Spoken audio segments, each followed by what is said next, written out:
Hey folks, it's a very sad update I've got for us this week. Not to beat around the bush, I was just informed yesterday that a friend and brilliant Melbourne-based sound artist Luke Paulding passed away this past week. I'm pretty shocked. In my mind, Luke is just one of the most vigorous and vital people, and so alive. And yeah, it's just a bit hard for me to process right now. So I figured I would just talk about Luke for this week.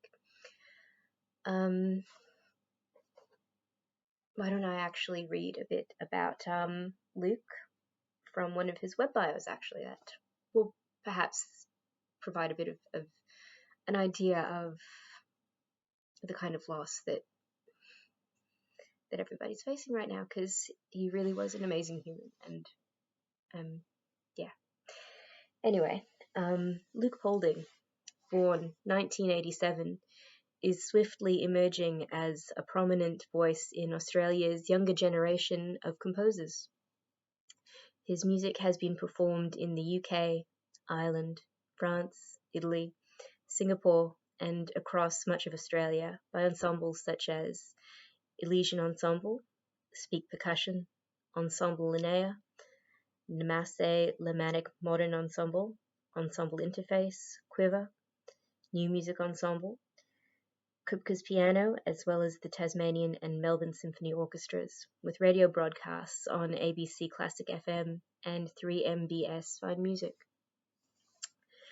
Luke has received support and commissions from the Australian Council for the Arts, Cybec Foundation, IETM International Network for Contemporary Performing Arts, Royalmont Foundation, Melbourne City Council, Arts Centre Melbourne, Musical Society of Victoria, among others.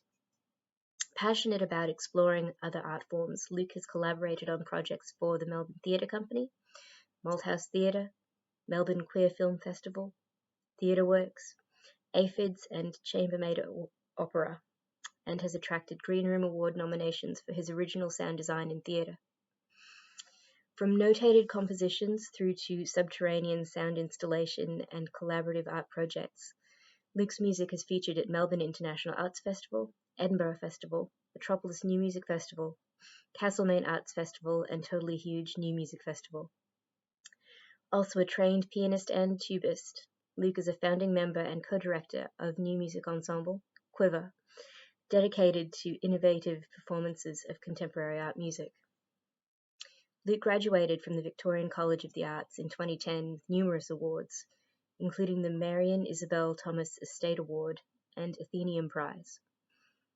Through initial studies at the VCA and selective professional development programs around Australia and Europe, including the 2013 Nouvelle Voix course at Royalmont Abbey, his compositional mentors have included Chris Dench, Brian Fernyhough, and Lisa Lim.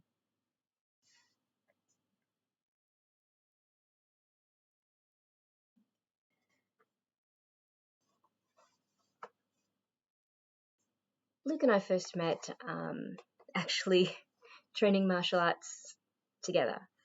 And we've trained together in martial arts at a couple of different places over the years.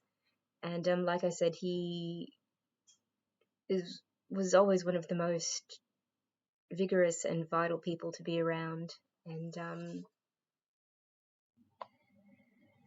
yeah, I remember when I first heard his music on SoundCloud nearly 4 years ago, I was just blown away. And I sent him feedback immediately. I had to pause it and just start writing down my thoughts. And then after I listened to his SoundCloud, I just sent him this massive long message with my thoughts and questions about what I'd heard. And he was very excited and surprised that I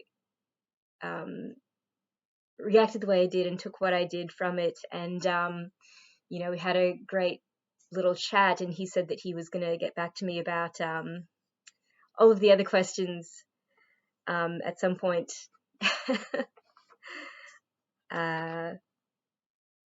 Yeah, I got answers to some things, but some things remain a mystery. And anyway, I thought I'd close off this this update with that initial barrage of thoughts that entered my head and that I shared with Luke when I first listened to his SoundCloud. I'll also post a link to that in the description here in case anyone is curious. It's really, really amazing the work that he did, and I hope that it will continue to bring curiosity and enrichment to listeners moving forward. But anyway, here is my feedback to Luke. Hey dude, on the off chance you're curious, thought it'd be fun to share a few initial impressions re your SoundCloud channel. I love this sort of feedback personally, and so am loath to deprive others of similar fun. I should probably apologize in advance for the ensuing verbosity. With writing being one of my professions, it's how I'm most comfortable expressing myself. And we both know how hard I am to shut up in real life as it is.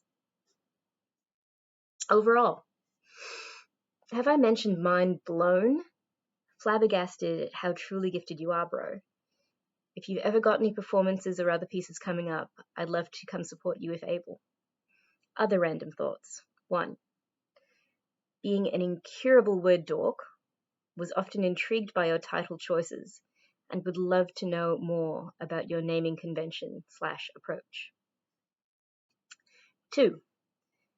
I often had trouble distinguishing between voice and instrument, which was a very novel and delightful experience for me. I'm definitely not a muser, as I'm sure you can tell.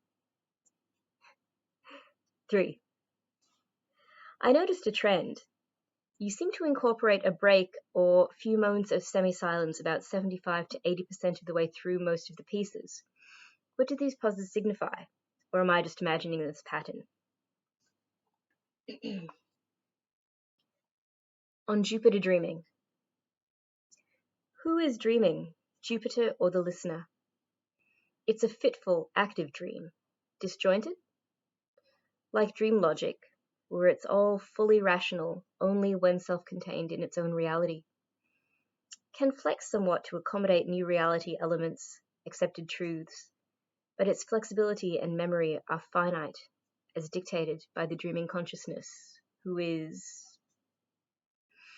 sense of dynamic density, bigness, but not necessarily slowness.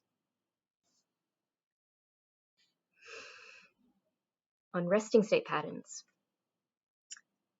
I love that this has an intro.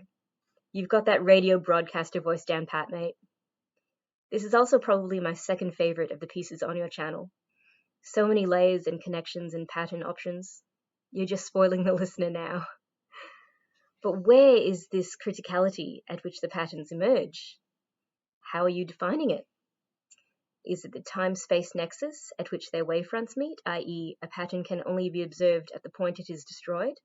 Is that what you're getting at? Yes, my semantics-obsessed brain keeps prodding at your title choices. I wonder what the Morse code-ish bits are saying. I'm too lazy to check though, unless you reckon it's worth my while. I get an overall sense of active reaching out, engagement seeking, and collaborative communication between the sound personalities. As a comm specialist, I soundly approve. #dad joke. On abundance of breath.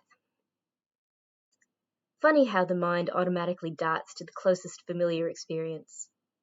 Within the first 40 seconds-ish, the vocalist had me recalling Great Gig in the Sky, which I've always been very impressed with. Fortunately, I pushed away from that comparison quite quickly and got into the piece proper like. This is my favorite piece on your channel, methinks. Again, my obsession with human comms is probably at the core. Wordless vocalizations, meaningful meaninglessness, voice blending seamlessly with instrument. They are both only tools of the expressing will, and the will is otherwise trapped within itself. A game of tag, back and forth, playful, cranky, aggressive, connection-seeking. Wait, are we talking about me or the piece now? Strange but not, the way I identify more closely with the voice than the trumpet. On Clothed Like Birds. Again, the title intrigues me. Reference to gods/mythologies? Which? At the start, awakening, stretching, flexing. Then a chuckle, low cackle. Sense of ancientness, primalness. A harnessed, ages-old will that is stalking, predatory. My mind returns to the title. Clothed like birds, but they are more than birds. The garment wings are aesthetic decorations to create an impression on the observer, which the true power clothed in them could carelessly shed at will. About 2/3 of the way in, I'm oddly reminded of the faun/centaur/pegasus/etc. piece from the original Fantasia 1940 film. Funny again how the brain grasps back to the familiar.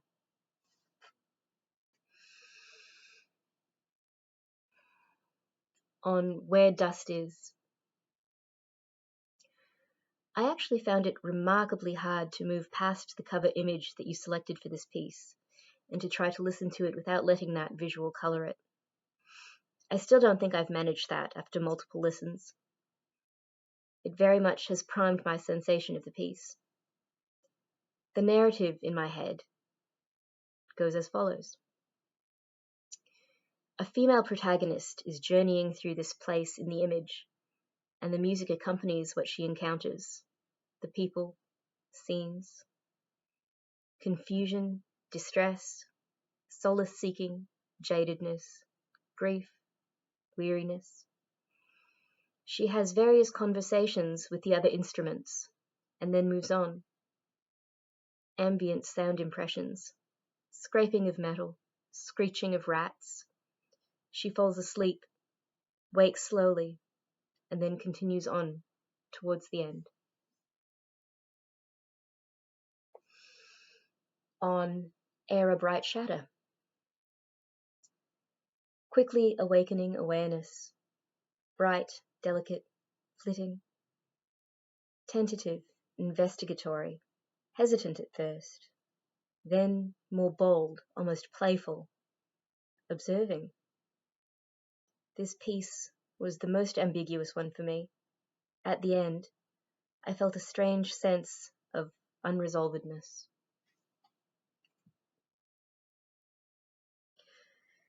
On Sparkling Flesh. Of course, your wordsmith here can't help but ask, why this poem? What about it inspired you to create this piece? I naturally looked it up to have a read, and of course found it quite sensorial. Would love to know why you chose it. Clever start to the piece, you definitely got my attention.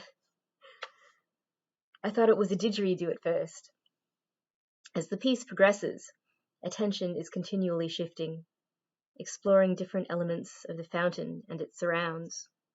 Thought, is that a fire crackling? No, wait, that's water. Passage of time, but not. The day progresses, the scene subtly changing constantly, and yet remaining always the same. The moment is always there, and ever changing.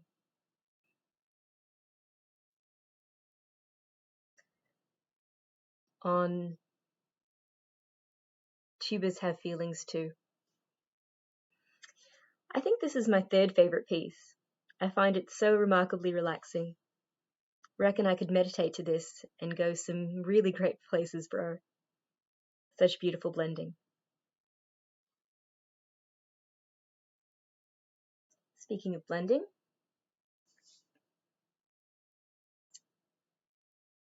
I believe the last time I saw Luke was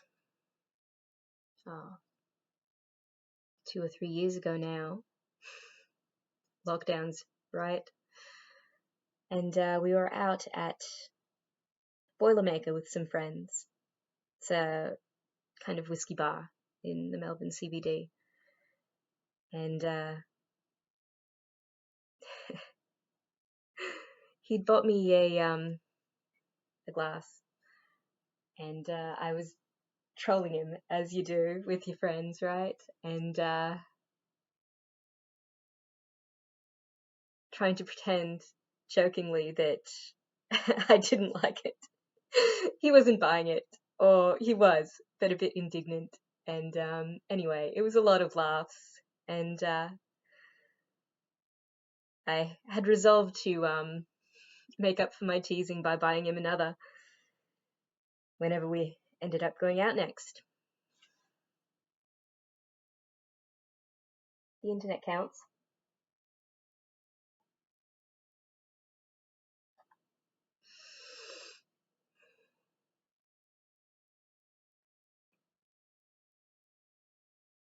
Be at peace, brother, in your infinite freedom.